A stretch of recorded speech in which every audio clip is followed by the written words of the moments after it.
So I haven't been uploading for a while now because I've been busy with work, cleaning some houses and all that. And kind of tired getting out late. But I wanted to explain about my cohabitation and the kind of things that I've been learning, my research. I do plan on learning about my reptiles by letting them work on their instincts with other reptiles around. They do have a different behavior. They have a different hunting approach. They have different mindset, and I like that. It makes them think different. He still feels comfortable. He's not really worried about anything. He still does what he has to do, and so does she. She feels very comfortable. She always feels protected around him. So I'm not really worried about any of that. What I've been learning about these reptiles and cohabitation is that they do have a nurturing side to them. Uh, for example, Summer here, she laid her eggs here, but before she did that, she scanned the entire perimeter of this entire enclosure. And when she did that, she went into every hide and she checked to make sure she understood what was in this environment. Once she saw everything, she then came over here, laid her eggs. I have the video on that where you can see the eggs. There's two of them in here, and what she's been doing to protect these eggs, in the beginning she stayed inside of that hide and she would stay there all the time. Now she started adjusting herself and moving, coming around here and sleeping in this area where she could keep an eye on things. So Savannah is the one that owns the territory right here. This is her only territory. She likes to go over there to the edge of the bank, drink her water, come over here, bask by the rock, come over here as well, hunt whatever's here, or scavenge for whatever I leave in the area. So that's what she does. Now, Summer, what she does to nurture and care for her eggs and protect them is she noticed that the basilisks are arboreal and they stay up in here or in the water or in towards the back. They don't really come up over here. They only stay in this back area. So she understands that and she's seen that because she observes and she walks around. Now what she does is she stands over here and she waits, and she started noticing that Savannah occupied this area. So she started keeping an eye on Savannah, and she started learning her schedule. So now what Summer does is she comes over here. As soon as the sun comes in, it starts to hit the hide. It starts to warm up over time, and that's what lets Savannah know that it's warming up, that the sun's coming out, because the heat starts to penetrate through that, warm up the soil around her. So by the time it comes down here, it's about 10 o'clock. So Summer comes over here and she plants herself and digs and leaves her butt down and her face out. It looks like a rock. So now Savannah has to come out and come around her just to come out because she's tightly nudged in there. So when she comes out, Summer will come walk this way and keep an eye on Savannah to see what area she's going. As soon as Savannah's time is from 12 to about 4 or 5, depending on how warm it is or if anything comes out here to disturb her. But the basilisks, and none of them really mess with her. Nobody fights here. Everybody just keeps the peace and just has awareness and curiosity. But Savannah, she doesn't really worry about anything. She just comes out here, basks, looks for food, and then goes back in. When Summer sees that she goes in, her day is complete. Like her stress, her worries, because she knows that Savannah doesn't come out at all after that. She goes into sleep. So she'll come around and do whatever she wants, or she'll come back over here to her hide and go to sleep. That's what she does. So her nurturing side and her protective side, she does take care of these until they hatch. Now I want to see what she does once they hatch. Like, do they follow her? Does she take care of them? What does she do? That's gonna also teach me the nurturing after hatching. Does she feel like they're adults once they hatch and that's it, her duty is done? Does she still take care of them? What does she do? That's my question on her. the cohabitation, the kind of things that she teaches them while these reptiles are out. Maybe she's not going to take them and lead them that way. She's probably going to take them this way, or maybe keep them in an area. Maybe keep them around Hardy over here in her hide inside of that log. I don't know. That's what I need to figure out.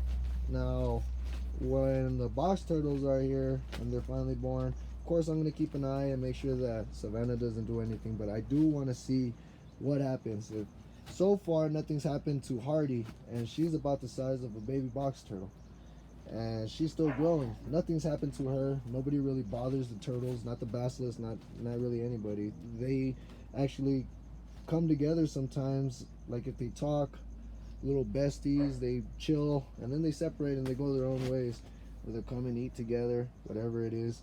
But they do these little things together, which is also pretty cool and pretty interesting.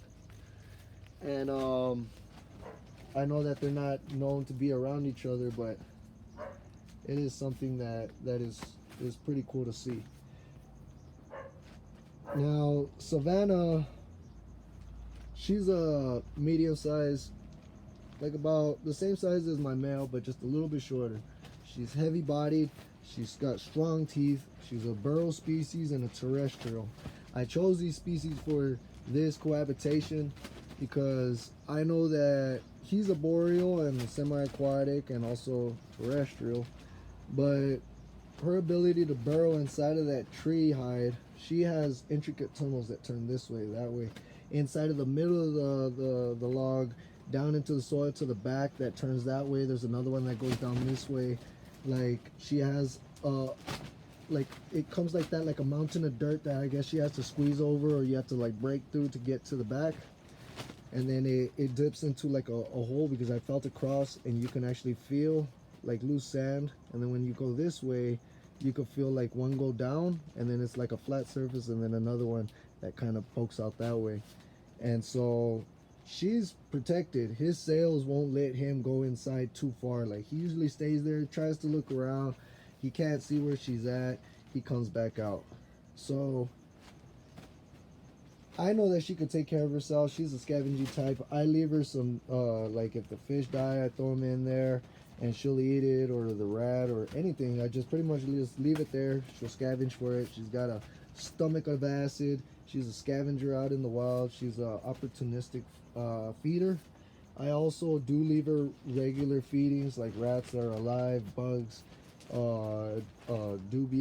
I even leave dead grasshoppers there. I leave all kinds of different things. I don't always just leave her the dead stuff, but even then, like I said, she's got a stomach full of acid. She's able to ingest those type of things, you know. That's kind of what they do in the wild. So of course it's like fresh kill, or even if it's just for a little while, but not like, you know what I mean, for too long. Even if you give dead thawed, there are microbacteria and other kind of things that can grow when you're in the thawing process. It doesn't mean that it's fully protecting your reptile. There can still be parasites. There can still be all of that. Just because it gets frozen doesn't mean it kills all parasites or all kind of bacteria. There are some that still live, and it's still possible to happen. So regardless, you know, if they're gonna live or die, that's, if it's natural causes, that's what happens in just anything. You know, you can't prevent that in natural causes. Now if it's something like they die because they're fighting to death, then yes, of course, you know, that's irresponsible of me. But like I said, I could separate them. I'm in a controlled environment. If I had to lift up that log, I could lift it up. I could do whatever I need to do. I could take them out, remove the log, and do whatever, and then I can do pretty much whatever I need. He has no cuts, bites, abrasions. She has none either. When Savannah's out, I see none either. I've seen her out. The basilisk, just keep an eye on her. That's it. So I'm still learning a little bit about Savannah. She's more on the shy type. She doesn't like to have a lot of time out here. Just by herself. She's more by herself. So I'm still trying to get her enclosure ready and figure out the kind of cohabitation to understand her further.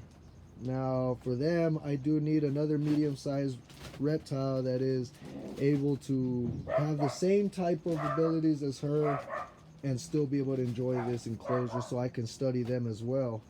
But this is the whole reason why I'm doing this, to understand them, to find. Oh, there she goes drinking her water. She's just having fun. I'm telling you, like, they're so comfortable here. Like, you don't understand that as long as the enclosure is pretty large, like, they'll have their own territories. Yeah, some of them might challenge, but mine's a female monitor. She's not very territorial. She's not acting very aggressive. She's more chill. So it kind of worked in my favor. Now, if it was an aggressive male, then of course they might be going at it. You know what I mean? They're going to be fighting for the territories. But from what I'm seeing right now, things are looking good. Everything is at peace so far. And if you look at the video where I actually put them in here for the first time, they've been in here together since then. And everything's kind of worked out. So I'm still trying to study them and research more. But let me tell you about my research with these basilisks. Now this one's actually very interesting as well. These two have been together for a while. The way that basilisks are in the wild, the male is like a lion. He's got multiple females to him that he protects and cares for. And so the difference between him and a lion will send the females to go out and hunt. He goes and scavenges from them, or he protects the pride against other males. This guy pretty much goes and does all the first attack and everything from what I've seen. The nurturing side of these two reptiles that I've seen from her is the security that she feels around him. She feels protected. She feels like he's the one that's taking care of her. And if I reach out for her, she's going to go in his direction. And that's showing that she feels protected around him. That's a nurturing side, that he cares for her and takes care of her. She feels protected around him. Look at it. Man, I love this. And so when I first put them in here, what they did was they stayed in the trees. They stayed up in the branches, and they scoped out the whole entire forest. They waited to see what came out, what reptiles were going where, and all that. They seen the two turtles. They left them alone. They seen Savannah. They were just kind of like just looking at her and seeing where she was at. They finally seen that this was her hide. They stayed up here for about a day. Then he starts scoping out the floors. And of course, they stay in this area. That's their escape in the wild. They feel like if a predator were to attack them in the trees, they jump in the water and then they're gone. So he starts scoping out the floors and everything. He starts checking things out. He starts seeing and noticing these hides. This one, that one, and all this. So he comes back up. The female always stays in the tree. She's always keeping guard. He's always looking at her. So every time Savannah comes out, one of them is always keeping an eye on her. So they have communication skills. Now, they don't make any weird noises or nothing. They just look at each other. It's almost like they understand what they're trying to say. You know, like they go by, I guess, I don't know. They just look at each other. And the male is the main one that's keeping an eye on her while she goes and does her thing. Now, if he has to go for a swim or start fishing or come out here and he gets hungry, she'll slide up to the top and she'll stay in this area and she'll keep an eye on the ground. He'll keep an eye on her and he'll go in the water. He'll come back up, look at her, go back and do his thing. As long as he sees she's okay, he just continues on. And when he's finally done, they'll switch. He'll come up and he'll keep an eye. He'll either stay here or around this area and keep an eye, and then she'll stay and do whatever she wants. Now, they started understanding this enclosure. I started seeing nesting behaviors. What she's starting to do is, no, what he started to do is when he finally discovered that height, that nothing was going over there, they've noticed over some time, he finally decided to check out that hide. So what they did is she came down and she stayed in the branch. He came and slid into the hole. He slid into the hole and it took him a quick little second and he poked his head out and then she got down and got a little closer. He went back in, and then she went into the hole, and she stuck her head out and looked out. Now, I know that the tactic of this is he's going in, checking to see if there's any reptiles or animals in there that occupy this space, so that way he could get the first attack. So once that happens, if anything comes out, she's able to attack him, or he's able to make it run off or whatever, and she's able to go in and feast on whatever's in there. So as soon as he goes in and she's poking out her head, a few seconds go by, and she goes in, he comes out, and he comes out right here and starts guarding to make sure that nothing comes back. At this time, I'm guessing what she's doing is scanning the inside to scavenge for if there's any baby mice, any baby reptiles, eggs, or all that kind of stuff inside of there, so that way she can feast. And when they finally found out that everything was okay, she popped out. She slept in this area. She tested out the hide. He would sleep out here. No. First, he slept in there while she stayed up here.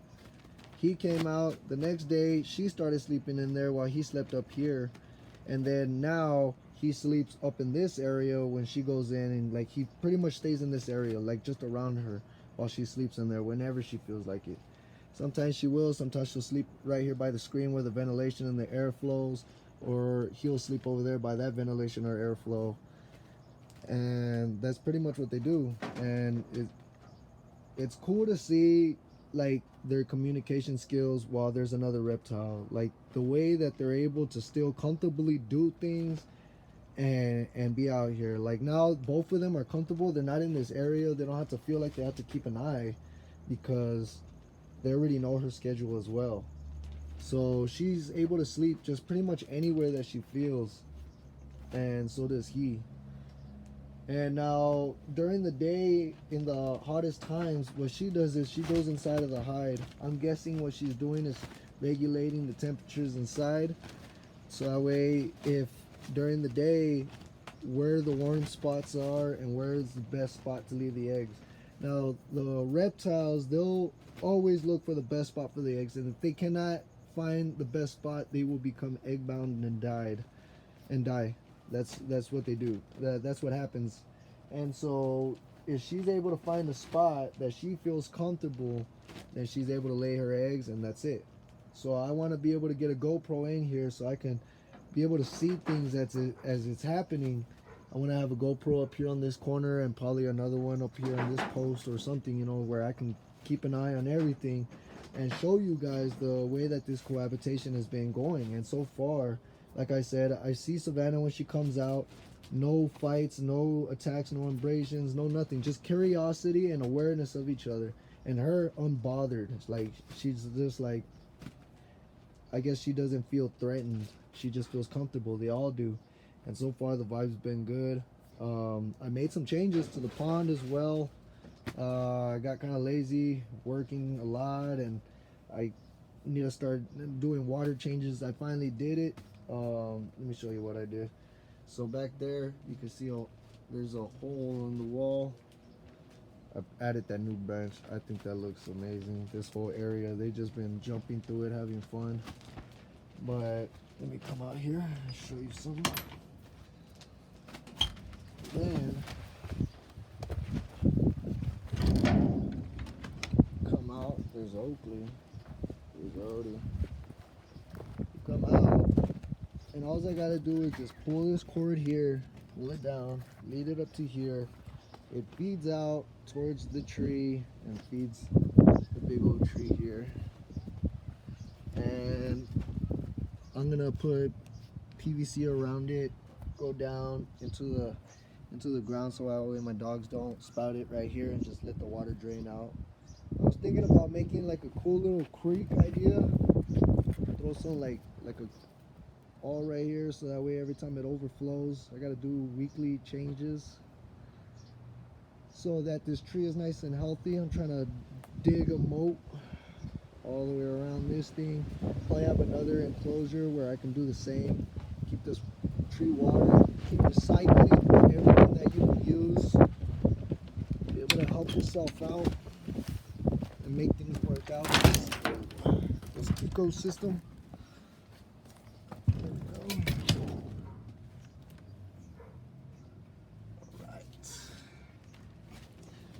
So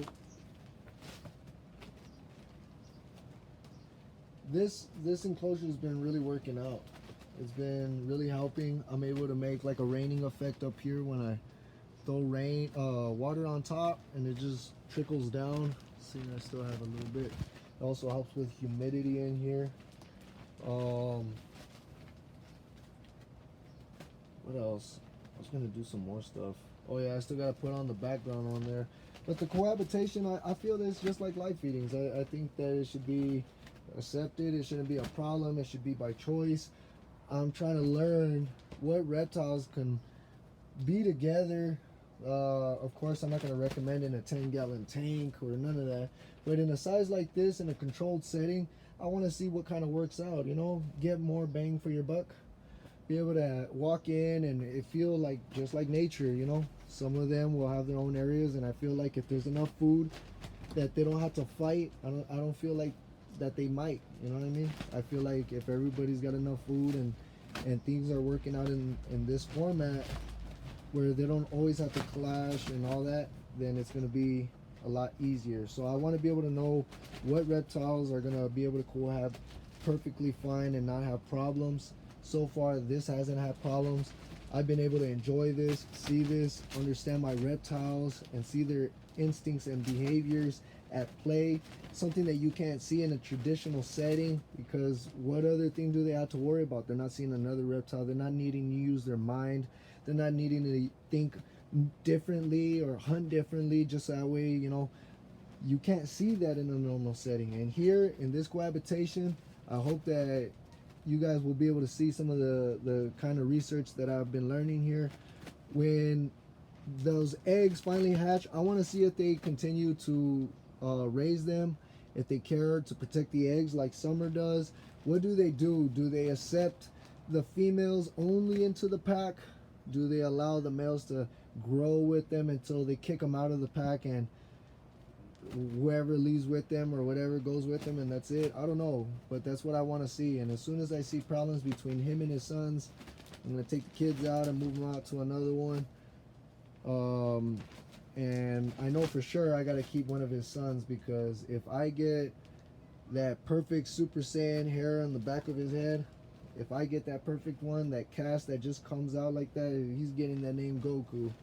It might even be Vegeta, who knows? But so far, Green Goblin, he's got beautiful sails. He's really healthy. I like the way that he came out. You know, I got him about like 2.5 years ago. I had him on a Power Sun, and that I feel like really helped him out when I had him indoors living at an apartment. And I feel like he was able to regulate but still get that good one, that good Power Sun radiation. And I had the Power Sun at 80 watts, I believe. I think that I should have gone up to 100. I don't know, but usually our house is cold, so it would have brought it up a little bit, So it really depends on how you keep your house. But for his sales to be like that, when I had him inside for about a year, his sales were growing out like this until I finally was able to get this spot and bring him outdoors last year and then this year. So actually it's almost 3 years. He's almost going to be 3 years old. And so yeah, he's looking good. So once his kids come out, hopefully I want to see some nice different colors. I know that there's no color morphs on them, but hey man, if I can get some beautiful sails on them the way that they are in the wild, then even better. If I can tame them out already at adult size with them beautiful sails, man, I know that we'll have them tame and ready for sale in an enclosure that's really good and ready for them. The females, like I said, I want to be able to see how they communicate in here, how different it is, how many he actually protects and takes care of. When they scuffle, what does he do? When they try to go against him, what does he do? Like, I want to be able to understand these reptiles. And you know, they've been living together for, man, they've been together for 2.5 years. Yeah, because it took about 6 months till I finally got her. And they did give me eggs. Oh no, she's no, they've been together for 1.5 years actually. Yeah, for a year and a half. And yeah, he's always taking care of her. I remember when I had him outside. This is another part of the nurturing and caring side. When I had him out here, it was in an enclosure. I had some videos before, and it got real cold one night, and I found him laying on top of her. Like, she, I guess they kind of dug down a little bit. She was down in the dirt, and he was laying down on top of her, and he had like dirt, like kind of piled up where her face was able to come up to breathe, like by his neck. And he just laid there, and his body was real cold. She was a little bit warmer than him, still cold. But seeing that, I was like, what?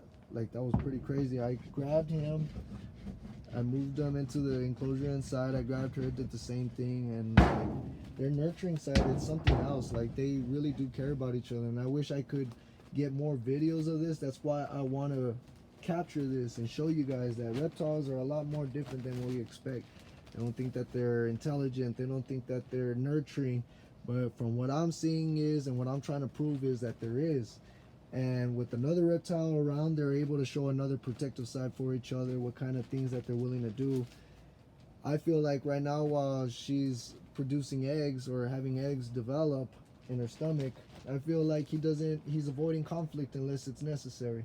So I want to know what it is that they do. So far, he hasn't risked his female. And even when he goes in here, he doesn't stay in there long, because he comes back just to check up on his female. He doesn't leave her alone long. And so it's pretty interesting. So in time, I hope that you guys can change the way you feel about cohabitation. Like I said, it's not for everybody. And like I said, it's not for a small 10-gallon tank or a 20 or a 40, okay? This is something for a big tank. This is a 9x9 by 6.5. So that's why you gotta know the difference about the size setting, the territories that they're able to occupy and own, and all that. You have to keep all of that in mind. You can't just throw them in there and expect nothing. You know what I mean? So far, I've been good. I hope to put up those GoPros soon to be able to show you guys, so you guys can actually see for yourself how at Harmony this is. Now, when I finally get her out, I don't know if because they don't recognize her as a reptile in the wild, but I don't know. Still something I got to research. And man, the feeder lizards are still alive. So that's another thing that I wanted to talk about. So the feeder lizards that I threw in here, with their breeding behaviors, is something that this is another experiment that I'm trying to prove out. But the feeder lizards were one of their favorite foods that they would eat. I would throw it in there, and within a second before it hit the ground, they're already eating it. Or while it runs, they will hunt it. And that, and rats. Like, they've always eaten all that. So now that she's showing nesting behaviors, they're not really interested in lizards. They've been eating more bugs. They still eat the mice, but they're not eating the lizards. They'll let them pass in front of them. I find it interesting. They'll run across them. They'll chill near them. Sometimes they'll be right here claiming dominance, bobbing their head and all kinds of things. It's weird. And it's only two of them. It's one large one and a small one. And so far, he's let them live. And that's the longest I've ever seen a feeder lizard live inside of an enclosure with them. And so my guess is that they're trying not to eat their own babies. So they're trying to teach themselves and discipline themselves not to eat the lizards. And I'm guessing, since they know this is a closed settings, the lizards will actually have babies. The babies will grow in here, and their babies will be able to eat those lizards. Because the babies will actually eat lizards, or small lizards, fish, bugs, and all kinds of other things. So I feel like, so that way they don't get confused and eat the babies, because now they know there's another reptile in here and there might be more. We need recruits. That's what I'm thinking. So they gotta take care of these eggs, make sure that they have enough reinforcements to take care of things to go down if anything goes down. So that's what I'm guessing. Okay, I could be wrong. I'm trying to see how long these lizards live in here. And so far, I see them sleeping right there in that little crack. They usually sleep in this crevice. They come out here and hunt. Food will go near them or around them in this area, and so that's what they do. They hunt around here and all that. So I want to throw some more feeder lizards in here and see what happens. Maybe since maybe they won't eat them all, maybe they will. I don't know. I want to see if that's what it is, and if they let these lizards live, so that way they can breed in here for them to eat. So I'm still trying to see if that's a possibility, but I won't be able to find out until all this happens. So in time, but so far they're not eating those lizards. They're just sticking to bugs or going fishing, or just the mice. But it's very interesting to see this, and I'm hoping to get Savannah out, like I said, and get her out in another setting and get a different lizard. Now my bearded dragons, I'm gonna do the same thing. I have one of the craziest ideas that just might work. It's gonna be a great species combination, and if it goes the way that I think that it will, like, man, it's gonna be crazy to be able to see that. And so that's what I want to test out. I want to see if that's a possibility. I'm not gonna tell you what reptile it is. You're gonna have to stay tuned on that. But like, share, subscribe, and all that. And if you'd like to see or keep tabs on this experimentation, but I wanted to explain why I'm doing cohabitation, why I'm doing this, the instincts that I get from them that you can't get in traditional settings, their behaviors, the research that I'm learning. The setting that I have them in is controlled, and I can remove or do any kind of changes that is necessary. So the setting is perfect. The temperatures are right. So I'm just learning, and I hope that you guys can take that ride with me and support me and help me out, and understand that I'm researching and learning more about my reptiles, more about them that, like I said, in a traditional setting I couldn't get. And there's nothing wrong with the traditional setting. Some of you enjoy the reptiles and their own enclosures and all that, and that's fine. I have nothing against that, you know. Everybody has their own opinions. Everybody has their own opinions. Like I said, people could be upset about cohabitations, but I could be upset about minimal tank requirements. I could be upset about anything, but I'm not. I feel like you are the owner. It's your responsibility, and as long as they're healthy and okay, that's fine, you know. Like, mine are healthy and okay. They're all right. I'm not worried. Now, like I said, I'm not going to be careless about this. I'm taking care of it, and I hope that you guys enjoy. All right.